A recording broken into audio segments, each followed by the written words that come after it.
I'm 32 male. Always knew my father favored my sister. It wasn't just small things, it was everything. If she messed up, it was excused. If I messed up, I was lectured. She got brand new things, I got hand-me-downs. She was their golden child, and I was the afterthought. But I had no idea just how deep it went. Not until I found out he secretly gave her $500,000 for law school, while telling me I was only good enough for a dime job. I grew up knowing I had to be independent.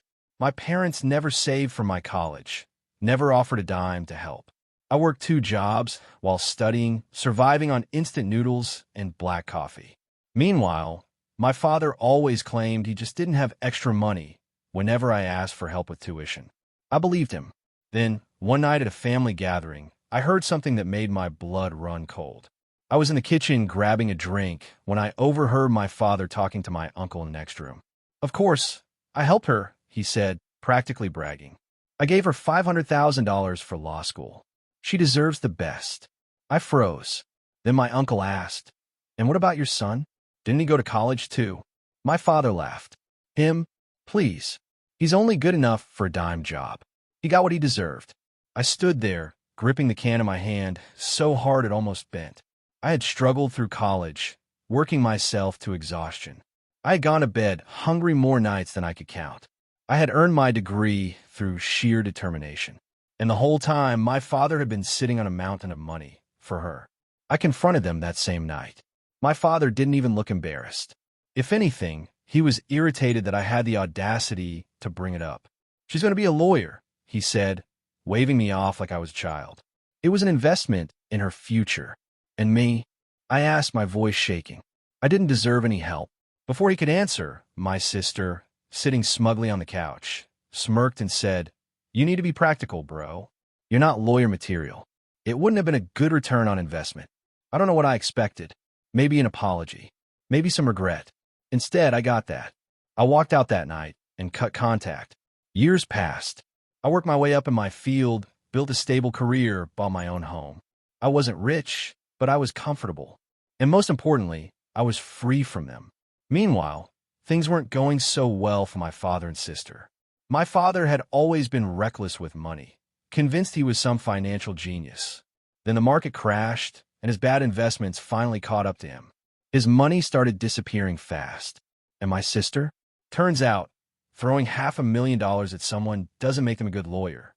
She wasn't some prodigy. She was lazy and entitled. She barely scraped through law school, flunked the bar exam multiple times, and eventually ran out of excuses. That investment my father made? Completely worthless. Then, one day, they came to me for help. I still remember the phone call. My phone buzzed with a number I didn't recognize. I almost ignored it, but something told me to pick up. It was my father.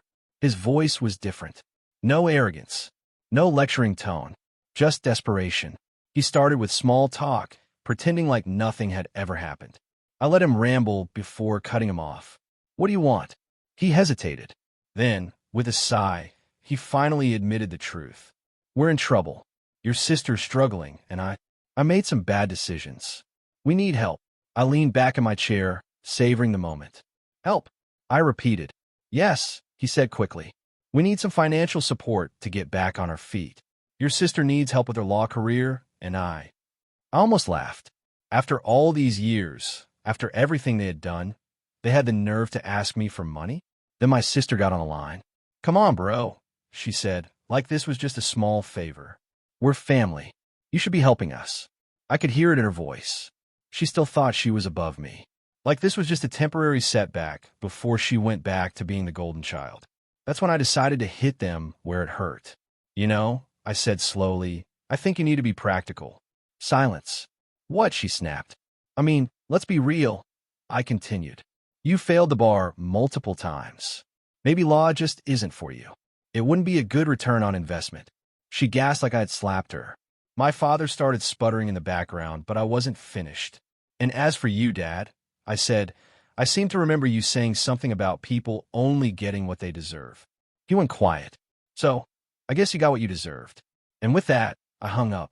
That was the last time I ever spoke to them. From what I heard later, my father lost everything. His house, his investments, all gone.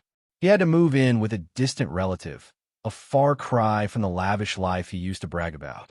And my sister? She never became a lawyer. She bounced between mediocre jobs, still convinced she was too good for actual work. As for me, I thrived, and I never gave them a single dime. Some might say I was cruel, but I say this, karma doesn't forget. And neither do I. If you like this, subscribe. Unlike my father, I believe in investing in things that actually pay off.